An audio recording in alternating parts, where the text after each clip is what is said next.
오늘 말씀은 마태복음 2장 13절에서 18절 말씀이 되겠습니다. 다 함께 찾으셔서 봉독하도록 하겠습니다. 마태복음 2장 13절에서 18절 말씀입니다. 다 찾으신 줄 알고 한 목소리로 봉독하겠습니다. 시작. 박사들이 돌아간 뒤에 주님의 천사가 꿈에 요셉에게 나타나서 말하였다. 헤롯이 아기를 찾아서 죽이려고 하니 일어나서 아기와 그 어머니를 데리고 이집트로 피신하여라. 그리고 내가 너에게 말해줄 때까지 거기에 있어라. 요셉이 일어나서 밤사이에 아기와 그 어머니를 데리고 이집트로 피신하여 헤롯이 죽을 때까지 거기에 있었다. 이것은 주님께서 예언자를 시켜서 말씀하신 바 내가 이집트에서 내 아들을 불러냈다 하신 말씀을 이루시려는 것이었다. 헤롯은 박사들에게 속은 것을 알고 몹시 노하였다. 그는 사람을 보내어 그 박사들에게 알아본 때를 기준으로 베들레헴과 그 가까운 온 지역에 사는 2살짜리로부터 그 아래의 사내 아이를 모조리 죽였다. 이리하여 예언자 예레미야를 시켜서 하신 말씀이 이루어졌다. 라마에서 소리가 들려왔다. 울부짖으며 크게 슬피 우는 소리다. 라헬이 자식들 잃고 우는데 자식들이 없어졌으므로 위로를 받으려 하지 않았다. 네, 오늘 본문은 계속해서 예수님께서 이제 동방 박사들이 예수님을 경배하게 되어지면서 헤롯이 부탁을 하지요. 나도 가서 이제 유대인의 왕에게 경배할 텐데 좀 이제 찾으면 알려달라. 그런데 하나님의 성령에 의하여 천사에 의하여서 동방 박사들이 이제 자기 집으로 돌아가면서 헤롯은 속았다는 걸 알게 되어지고 2살 이하의 사나이를 다 죽이려고 할 때 성령님에 의하여서 요셉에게 이제 예루살렘을 모시고 이제 이집트로 내려가라라는 그런 내용이 되어집니다. 오늘 본문에 보면 구약이 2번 인용이 되어집니다. 오늘 구약에 인용되어진 2가지를 가지고 한번 살펴볼 터인데요. 우리가 지금 살펴보는 것처럼 마태복음은 수신자가 유대인들입니다. 그래서 유대인들에게 구약에 약속한 메시아가 바로 예수님이다라는 것들을 설명하기 위하여서 구약을 인용하면서 봐라, 구약에 이렇게 예언되어졌던 그분이 지금 이 예수님이다라고 계속해서 강조하고 있는 내용이 되어집니다. 오늘 그 가운데 첫 번째 15절 말씀 같이 한번 보도록 그렇게 하겠습니다. 마태복음 2장 15절 우리 같이 읽습니다. 헤롯이 죽을 때까지 거기에 있었다. 이것은 주님께서 예언자를 시켜서 말씀하신 바 내가 이집트에서 내 아들을 불러냈다 하신 말씀을 이루시려는 것이었다. 아멘. 내가 이집트에서 내 아들을 불러냈다. 여기다 밑줄 그어주시고요. 첫 번째 이제 구약의 인용이 호세아서 11장에 있는 내가 이집트에 내 아들을 불러냈다라는 그런 내용이 되어집니다. 그래서 이제 그 내용이 오늘 봐라, 호세아서에서 메시아에 대한 예언이 되어져 있었는데 바로 그 예언이 오늘 예수님에게 이렇게 응답되어졌다라고 그렇게 설명하게 되어집니다. 호세아서 11장 1절을 보면 이렇게 되어져 있어요. 같이 읽죠. 시작. 이스라엘이 어린아이일 때 내가 그를 사랑하여 내 아들을 이집트에서 불러냈다. 아멘.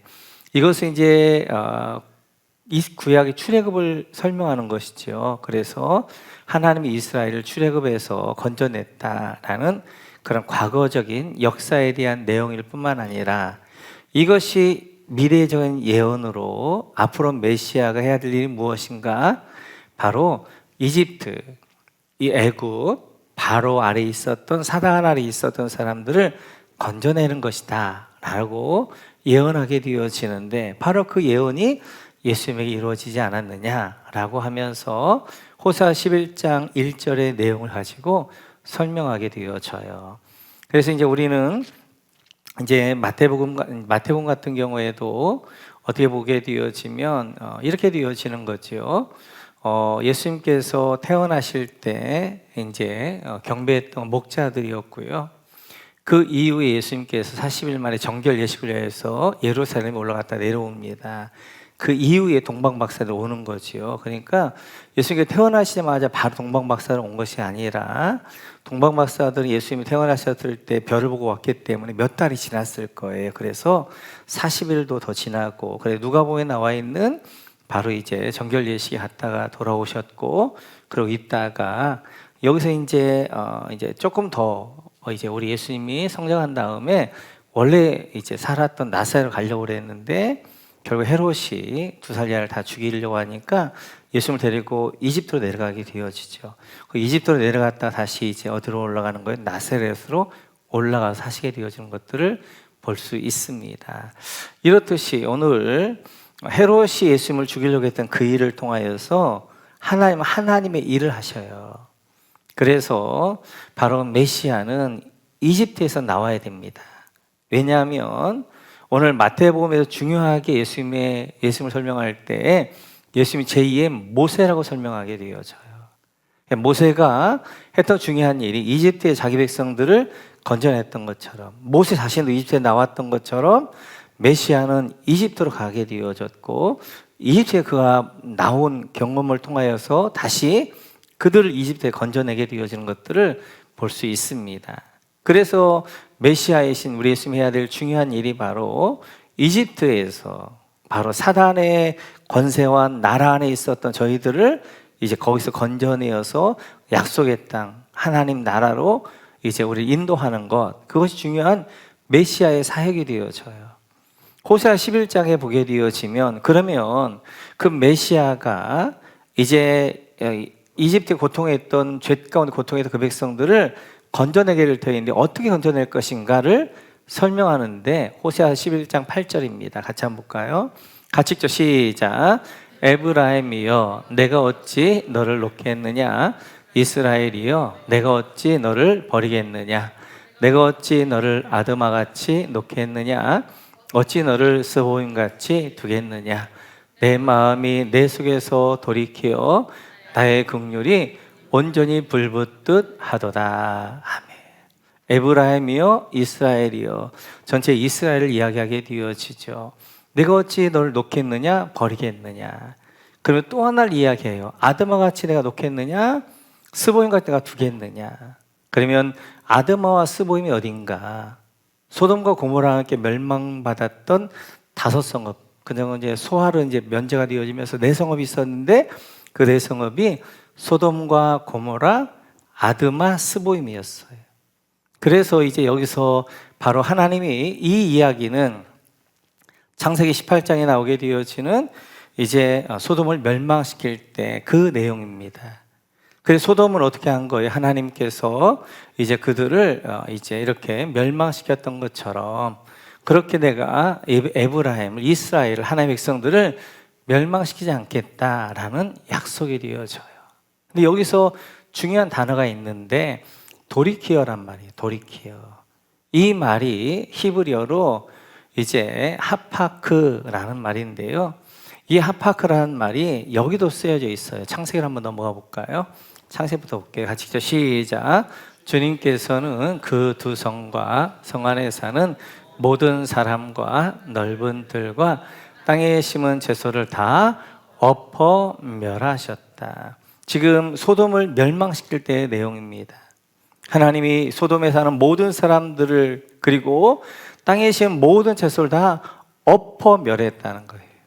여기서 엎어 멸했다라는 말이 하파크입니다. 하파크. 그래서 이 하파크라는 것은 이제 뒤집히다, 바뀌다, 돌이켜지다, 엎어 멸하다, 이런 뜻이 되어져요. 하나님은 공의로우신 하나님이기 때문에 하나님이 죄의 싹은 사망입니다. 그래서 소돔과 고모라 그리고 스보임, 아드마의 죄로 인하여서 하나님 어떻게 하는 그걸 진노하시는 거예요. 그 진노하시는 모습이 바로 그것을 엎어버리는 것입니다. 하늘에서 유황불로 인하여서 소돔과 고모라를 다 엎어버렸단 말이에요.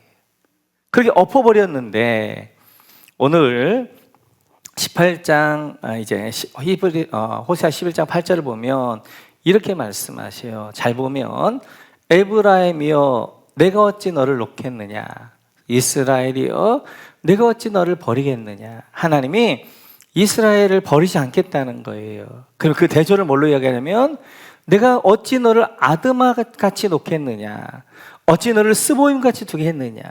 바로 이 이스라엘이 죄를 지었지만 소돔과 고모라와 스보임과 아드마처럼 그렇게 멸망시키지 않겠다는 거예요.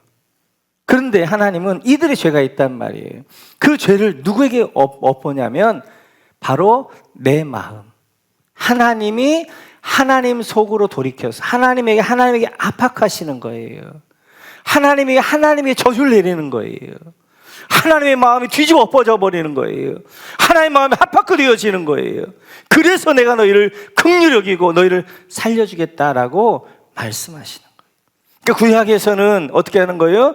하나님이 그 땅에 진노했다면, 그러나 이제 신약에서는 어떻게 하는 거예요? 하나님이 그 백성들 향해 진노하지 아니하고 하나님 자신에게 그 진노를 퍼붓겠다는 거예요. 마치도 소돔과 고모라가 합팍으로 뒤엎어지는 것처럼 하나님 자신에게 저주를 퍼부어, 그 진노를 퍼부어 하나님이 뒤집어 엎어지는데 그것이 바로 십자가예요. 십자가를 통하여서 하나님 마음이 뒤집어 엎어지면서 하나님이 저주를 다 받으시는 거예요. 그래서 내가 너를 살려주겠다라고 말씀하시는 것입니다. 그래서 이제 호세아 11장 1절을 보게 되어지면 앞으로 메시아가 와서 그 백성들을 애굽에서 건져낼 터인데 그 애굽에 어떻게 건져낼 것이냐? 그 하나님이 저주를 받아 하나님이 죄를 담당하셔서 그 백성들을 그 죄값을 지불하심으로 그 사단에게서, 죄에게서 건져내겠다라고 말씀하시는 거예요.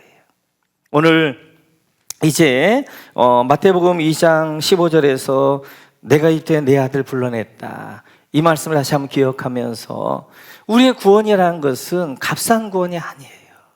하나님이 그 값을 감당하시고 하나님이 스스로 자기에게 저주를 퍼부으셔서 우리를 구원하신 구원이 우리의 구원이에요. 그런 구원을 받은 우리도 거기 그 길을 가는 거예요. 그래서 예수님을 따라간다는 것은 예수님이 걸었던 그 길을 걷는 것입니다. 그래서 예수님께서 어떻게 하는 거예요? 이집트로 내려갔다가 올라오시게 되어지는 거예요. 우리 모두 나에게 부어신 은혜가 어떤 은혜인가, 내가 지금 구원받은 것이 어떤 구원인가를 다시 한번 기억하면서 너무나 값싼 구원을 취급하지 않고 이 귀한 구원을 우리 하나님 앞에 이제 드려지는 여러분 모두가 되시기를 주님의 이름으로 축원합니다. 두 번째 이제 인용은 이건데요. 우리 같이 한번 17절 18절 같이 한번 볼까요? 같이 시작. 이리하여 예언자 예레미야를 시켜서 하신 말씀이 이루어졌다. 라마에서 소리가 들려왔다. 울부짖으며 크게 슬피 우는 소리로다. 라헬이 자식을 잃고 우는데 자식들이 없어졌으므로 위로를 받으려 하지 않았다. 오늘 이제 이 예언은 예레미야 31장에 있는 그런 예언의 말씀이 예수님의 성취되었다라고 이야기하게 되어지는데요. 오늘 18절을 보게 되어지면 라마에서 소리가 들려왔다. 밑줄 그어주시고, 그 소리는 어떤 소리였냐면 울부짖으며 크게 슬피 우는 소리, 밑줄 그어주시고 라마에다 동그라미 쳐주시고요.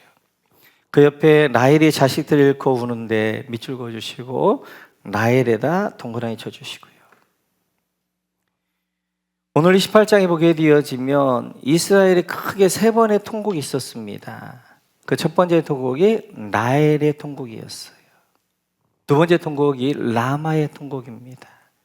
세 번째 통곡이 베들레헴의 통곡이 되어져요. 라헬의 통곡은 창세를 보면 이거지요. 같이 한번 읽어볼까요? 같이 읽죠. 같이 시작. 아이를 낳느라고 산고에 시달리는데 산파가 라헬에게 말하였다. 두려워하지 마셔요. 또 아들을 낳으셨어요. 그러나 산모는 숨을 거두고 있었다. 산모는 마지막 숨을 거두면서 자기가 낳은 아들의 이름을 베논이라고 하였다. 그러나 그 아이의 아버지는 아들의 이름을 베냐민이라고 하였다. 이 내용이죠. 이제 라헬에게는 오랫동안 자식이 없었어요. 그런데 요셉을 낳습니다. 그리고 둘째 아이 베냐민을 낳다가 그가 이제 베들레헴으로 가는 게 에브라 돼서 이제 베냐민을 낳다가 이 라헬이 죽어요. 라헬이 죽어가는데 이제 자기 눈앞에는 피덩이 같은 베냐민이 있는 거예요. 그리고 정말 자기 생명 같은 요셉이 있는데 그 야곱의 집은 4명의 부인이 있고 거기에 태어난 아들들이 10명이 있어서 이 집은 너무너무 힘든 집이었단 말이에요. 그러면 라헬이 죽어가면서 할 수 있는 유일한 일은 기도하는 것밖에 없었어요. 하나님 앞에 이 요셉과 베냐민을 놓고 기도합니다. 하나님, 제 생명 여기까지인 것 같습니다. 하나님이 저를 부르시는데 이제 이 피덩이 베냐민을 놓고 갑니다. 요셉을 놓고 갑니다. 하나님, 요셉과 베냐민 하나님 책임져 주십시오라고 그 아마 라헬이 그렇게 울면서 통곡하면서 기도하면서 죽어갔겠지요. 그래서 바로 라헬의 통곡을 이야기하는 거예요. 라헬의 통곡. 두 번째가 라마의 통곡인데요.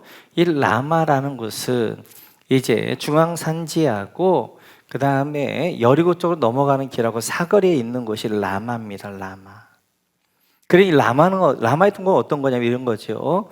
바벨론이 이제 이렇게 남유다를 침공하고 포로를 잡아갑니다. 그때 1차 포로로 다니엘과 그의 세 친구들이 잡혀가게 되어지는데 이 이제 1차 포로 때 그 느부갓네살이 전국에 있는 이제 총명받는 귀족의 아이들 다 모아요. 그 아이들 다 어디로 모이냐면 라마로 모여요. 라마로 모여서 라마에서 그들을 여리고를 통하여서 킹스웨이로 이제 왕의 통로로 해가지고 이제 그들을 바벨론으로 잡아간단 말이에요. 2차 침공회와 마찬가지예요. 그때 잡혀갔던 대표 인물이 에스겔이 되어지는데 이 에스겔 이때도 어떻게 하는 거예요? 라마로 모여서 라마에서 데려간단 말이에요. 라마까지는 부모님 같이 오겠지요. 이제 10몇 살 되어진 내 아들, 그 아들들을 이제 데려가는데 집에서 그냥 잘 갔다 와라 그런 부모가 어디 있겠어요? 그 아이를 울며 어떻게 하는 거야? 잡혀간 아이를 라마까지 왔겠죠. 라마에서 그 아이들을 전부 모아가지고 바벨론 간단 말이에요. 그 라마에서 얼마나 부모들의 통곡이 있었겠어요. 하나님, 이 민족이 범죄하고 이 민족이 힘이 없어가지고 우리의 자식들이 바벨론 포로로 잡혀갑니다. 하나님, 포로로 잡혀가지만 우리 자식들은 책임져 주시고 저 바벨론 땅에 있어도 하나님의 아버지가 되어 있어서 저를 책임져 주십시오. 그 라마에서 엄청난 통곡들이 있었을 거란 말이에요. 통곡의 기도가. 오늘 그 이야기를 하게 되어지는 거예요. 세 번째, 오늘 베들레헴도 마찬가지죠. 지금 이제 헤롯이 자기 왕권을 유지하기 위해서 유대인의 왕으로 태어났다고 그러니까 베들레헴 근동에 있는 2살의 아이들, 사나이를 다 죽인단 말이에요. 그때 그 사내 아이를 빼앗기는 부모들이 얼마나 통곡이 있겠어요. 베들레헴에서. 그래서 베들레헴에서 저를 통곡하면서 하나님, 헤롯을 저주합니다. 하나님, 이제 우리 힘이 없어 이렇게 되어지는데 내 아이를 죽이는 저들 향해서 통곡하며 그들 기도하게 되어져요. 그래서 역사적으로 이스라엘에 3번의 자식을 위한 큰 통곡이 있었는데 그게 바로 라헬의 통곡이었고 라마의 통곡이었고 베들레헴 통곡이었다는 거예요. 베들레헴 통곡. 그런데 이런 통곡이 있었는데 이런 통곡의 눈물의 기도 뒤에는 반드시 보니까 열매가 맺혔어요. 인물들이 태어난 거예요. 인물들이. 그래서 라헬의 그 통곡을 통해서 누가 이제 인물이 되어지는 거예요? 요셉이 인물이 되어지는 거예요. 요셉이 그 상황적으로는 그가 이집트의 총리가 될 수가 없어요.